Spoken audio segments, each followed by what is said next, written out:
आज फिर मैं बचपन की कोई याद लेकर आपके साथ यहाँ पर प्रस्तुत हूँ। बहुत बहुत धन्यवाद आपका कि आप मेरी यादों के जो गुलदस्ते में से मैं आपको एक फूल देता हूँ, उसे आप सर स्वीकार कर रहे हैं। अभी मैंने कुछ विषयों की बात की थी। पिछली बार मैंने गणित के बारे में बात की थी। आज मैं आपको अंग्रेजी के बारे में बात करूँगा। मैं छठी कक्षा में आ गया था और छठी कक्षा से ही उस समय अंग्रेजी शुरू होती थी।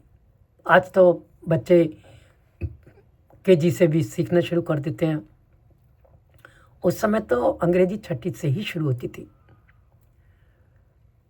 वैसे तो सारे विषय वही होते थे छठी में जो 5वीं में पढ़े थे, पर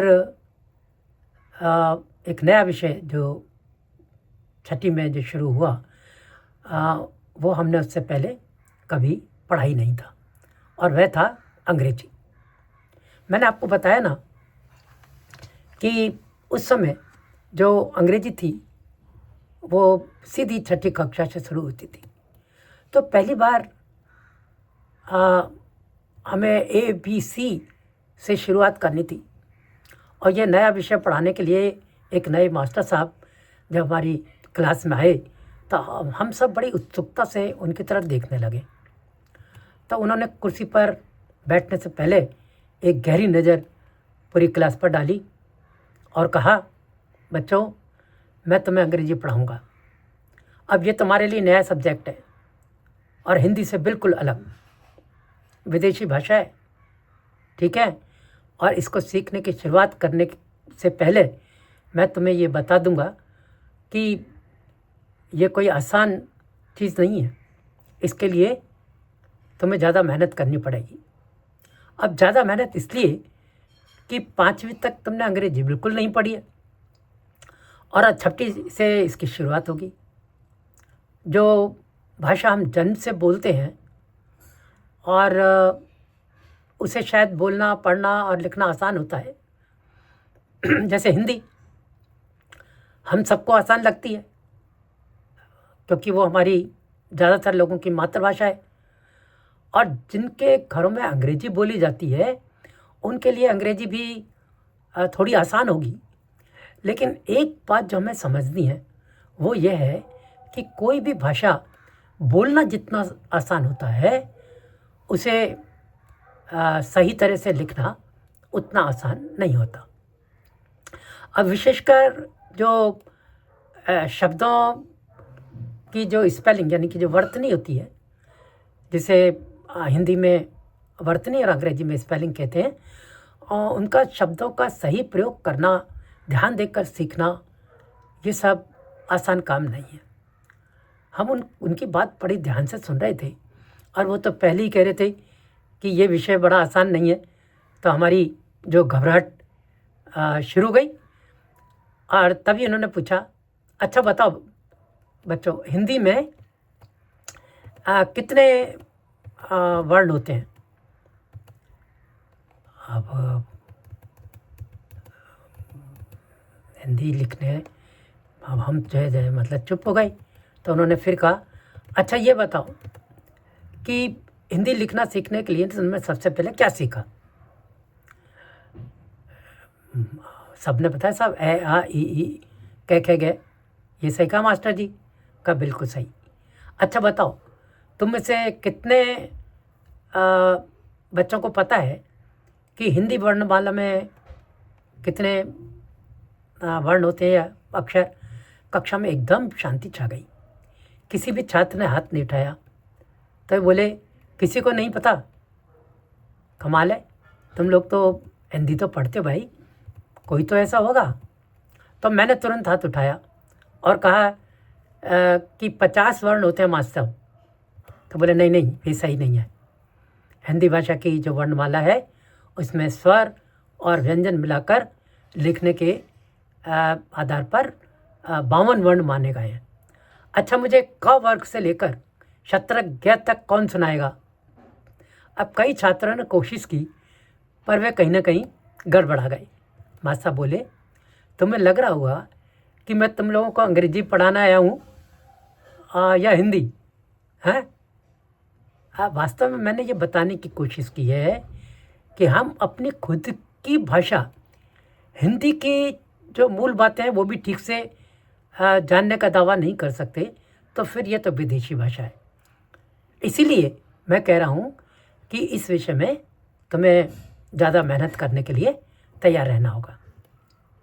अब जैसे हिंदी लिखने पढ़ने के लिए शुरुआत वर्णों को पहचानने से होती है, वैसे ही अंग्रेजी पढ़ने लिखने की शुरुआत भी अंग्रेजी के जो वर्णाक्षर हैं उन्हें जानने पहचानने से होती है। अब अंग्रेजी में इन्हें अल्फ़ाबेट कहते हैं, जो ए अक्षर से लेकर जेड तक होती है। ये कुल मिलाकर 26 होते हैं। तो कल से हम अंग्रेजी के अल्फ़ाबेट जानने और लिखने की शुरुआत करेंगे, ठीक है जी मास्टर साहब। अजीब सा जब वो चले गए तो हम सोचने लगे पता नहीं किस गोरख धंधे में फंसने वाले। तो स्कूल से घर जाते समय मेरे दिमाग में मास्टर साहब की बात घूम रही थी और उन्होंने जिस तरह से अपनी बात कही और ये बताने की कोशिश की कि जैसे हिंदी सीखने की शुरुआत वर्णमाला से करनी होती है और वैसे ही अंग्रेजी सीखने के लिए अंग्रेजी वर्णमाला यानी अल्फ़ाबेट से शुरुआत की जाएगी, तो मुझे उनकी बात समझ में आई, मुझे थोड़ा अच्छा भी लगा। पर उनकी ये बात मुझे ज़रा भी समझ में नहीं आई कि जब हिंदी के 52 वर्णों के मुकाबले अंग्रेजी में उसके ठीक आधे यानी कुल 26 वर्ण ही हैं, तो फिर अंग्रेजी सीखने के लिए ज़्यादा मेहनत की ज़रूरत क्यों होगी। मैंने सोचा वैसे ही कह रहे होंगे ताकि हम सब उनके विषय में ज़्यादा ध्यान दें। और मैंने घर पहुंचते ही अंग्रेजी की किताब निकाली और पिताजी से कहा कि कल से हम अंग्रेजी पढ़ना शुरू करने वाले हैं और मास्टर जी ने कहा है कि अल्फ़ाबेट से शुरू करेंगे, आप मुझे बता दो ताकि मैं कुछ थोड़ी शुरुआत कर सकूं। उन्होंने मुझे किताब में बने चित्रों की सहायता से ए से एप्पल और बी से बाल बताना शुरू किया। तो मुझे लगा अरे ये तो बहुत सरल है, करना क्या है, चित्र देखते जाओ और बोलते जाओ। ये मास्टर साहब तो हमें बेकार में ही डरा रहे हैं। अगले दिन से अंग्रेजी की पढ़ाई शुरू हो गई। अब जैसे जैसे पढ़ाई आगे बढ़ती गई तो मुझे पता चलता गया कि हिंदी के मुकाबले आधी वर्णावली वाली जो अंग्रेजी सीखना कोई आसान काम नहीं था, बहुत मुश्किल था। अब हिंदी जैसे बोली जाती है आप तो जानते हैं, वैसे ही लिखी जाती है, वैसे ही इसको पढ़ लो। पर ये अंग्रेजी बोलो कुछ और लिखो कुछ। अब शब्दों की स्पेलिंग और उच्चारण में अंतर होने के कारण अब उन्हें समझना और याद रखना तो बहुत ही टेढ़ी खीर लगी। कहाँ और कौन सा अक्षर साइलेंट है, सी अक्षर कब का कब च और कब से बन जाएगा पता ही नहीं चलता था। इसी तरह जी को कब जी बोला जाएगा और कब ग बोला जाएगा, ये भी ध्यान रखना बहुत मुश्किल लगता था। मुझे बहुत जल्दी मास्टर साहब की बात समझ आ गई। हिंदी के मुकाबले कि कम वर्ण होते हुए भी अंग्रेजी को लिखना, पढ़ना और बोलना जो हिंदी के मुकाबले बहुत ज़्यादा कठिन काम था। अंग्रेजी की व्याकरण को समझना तो और उसको वाक्य बनाना तो मुझे और भी कठिन लगा। अरे भाई, मैं स्कूल जा रहा हूँ को I am going to school लिखने का क्या मतलब? इसका अनुवाद करके देखो, मैं आई जा रहा हूँ, एम गोइंग को टू स्कूल, यानी अगर उसका शब्दशः अगर अनुवाद करो तो यह आएगा मैं जा रहा हूँ को स्कूल। बड़ी कठिन बात थी, ऐसा कैसे? मालूम पड़ा कि इसकी तो पूरी व्याकरण ही अलग है और वो भी हमको पढ़नी पड़ेगी, जैसे वो कहते थे ग्रामर। अब वो ग्रामर भी हमको पढ़नी थी।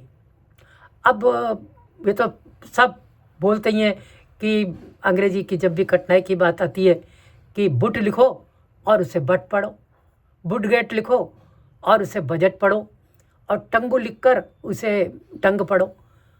तो मैंने सोचा था इन अंग्रेज़ों को तो सीधा लिखना भी नहीं आता और खुद को न जाने क्या समझते हैं।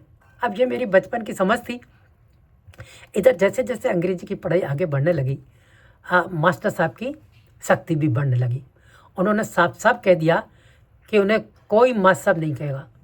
उन्होंने सभी को सख्त हिदायत दी कि सब उन्हें सर कहेंगे, और अगर भूल से भी किसी ने मास्टर साहब कह दिया तो फिर उसकी खैर नहीं होगी। अब ये अंग्रेजी स्टाइल में अंग्रेजी पढ़ाने लगे, जो बस देखते ही बनता था। फिर धीरे धीरे कई भेद खुलते गए।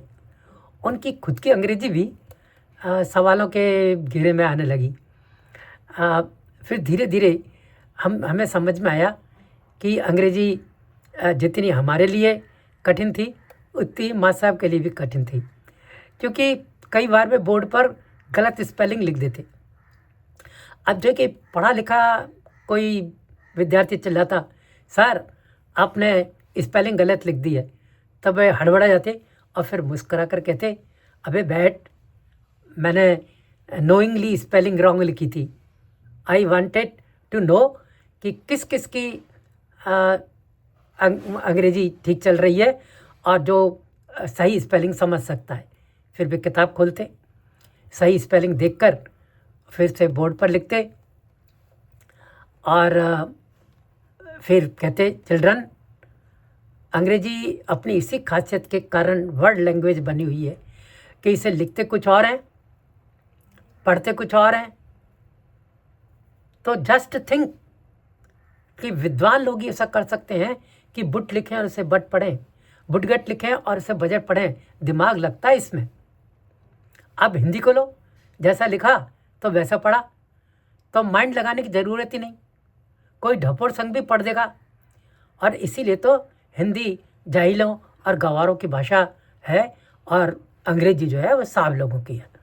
उनकी इस बात से हम सब उनकी विद्वता के कायल तो हो जाते और थोड़े बहुत अपने गंवारपन पर शर्मिंदा भी होते। पर वो जो जब ये कहते कि हिंदी वाले सब ढपोर संग हैं, तो हमें थोड़ा बुरा भी लगता। अब अंग्रेजी पढ़ना बहुत कष्टप्रद लगने लगा और इससे चिढ़ सी होने लगी।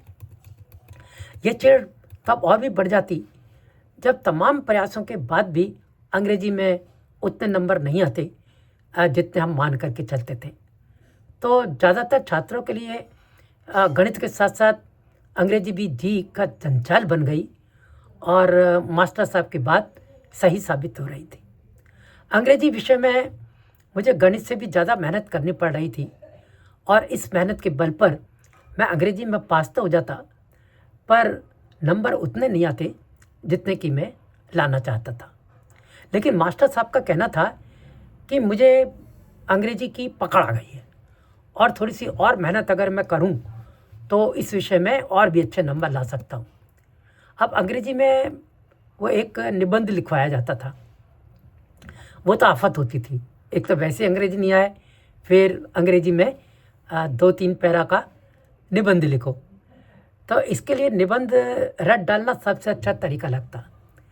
गांधी जी या नेहरू जी पर निबंध लिखना परीक्षा में आता ही था। एक बार गांधी जी पर आता, एक बार नेहरू जी पर आता, और छत पर टहल टहल कर मैंने वो अंग्रेजी के निबंध रटे। इतना लंबा अरसा बीत जाने के बाद भी मुझे नेहरू जी पर रटा हुआ निबंध, उसकी पहली लाइन अभी भी याद है। सुनाऊँ आपको? वो कुछ इस तरह से थी, Pandit Nehru was born on 14th September 1889 with a silver spoon in his mouth। और ये मुझे जब रट गया तो मुझे बहुत अच्छा लगता था। तो परीक्षा में नेहरू जी पर ही निबंध आया। अब मैंने तो रटाया निबंध लिख डाला, तो मास्टर साहब बहुत खुश हुए। उन्होंने पूरी कक्षा को बताया कि मैंने अंग्रेजी में देखो कितना अच्छा निबंध लिखा है और सभी को इसी तरह से लिखना चाहिए। जब उन्होंने मुझसे कहा कि मैं अपना निबंध पढ़कर सुनाऊं सभी को, तो मुझे बहुत अच्छा लगा। मैं पढ़ता जा रहा था और सभी जो मेरे साथी थे मुझे बड़े कौतूहल से देख रहे थे। उन्हें विश्वास नहीं हो रहा था कि मैंने अंग्रेजी में इतना अच्छा निबंध लिखा है। वास्तव में आपको तो मैंने बता ही दिया, मेरी रटाई काम कर रही थी। इस छोटी सी घटना ने मुझे और भी मन लगाकर अंग्रेजी सीखने के लिए एक तरीके से प्रेरित किया। इसका अच्छा परिणाम भी मिला और अंग्रेजी ठीक ठाक मेरी होती गई। मैं और भी मन लगाकर अंग्रेजी पढ़ने लगा, जो आगे जाकर बहुत काम आई। आज बस इतना ही। मैं आपको अगली बार फिर कुछ ऐसी ही बात, ऐसे ही अपनी याद लेकर आपके साथ आऊँगा, आपके साथ शेयर करूँगा। और मैं समझता हूँ इनसे भी कुछ सीखने को तो मिल रहा है, क्योंकि कैसे जिस विषय में आप कमज़ोर हो उस विषय में कैसे आप मेहनत करके आगे बढ़ सकते हो, ये एक ऐसी चीज़ मैंने उस समय जो मुझे एक कह सकते हैं कि लेसन मिला, ये लेसन ज़िंदगी में बहुत काम आया। अगली बार हम फिर मिलेंगे एक ऐसी ही याद के साथ। तब तक के लिए मैं आपको नमस्कार करता हूँ। और मुझे पता है आप छोटी बातें बड़ी यादों के ये एपिसोड देखते रहेंगे। अगर मुझे अपनी कोई प्रतिक्रिया देंगे तो मुझे अच्छा लगेगा। और हाँ, सब्सक्राइब करना ना भूलें। बहुत बहुत धन्यवाद।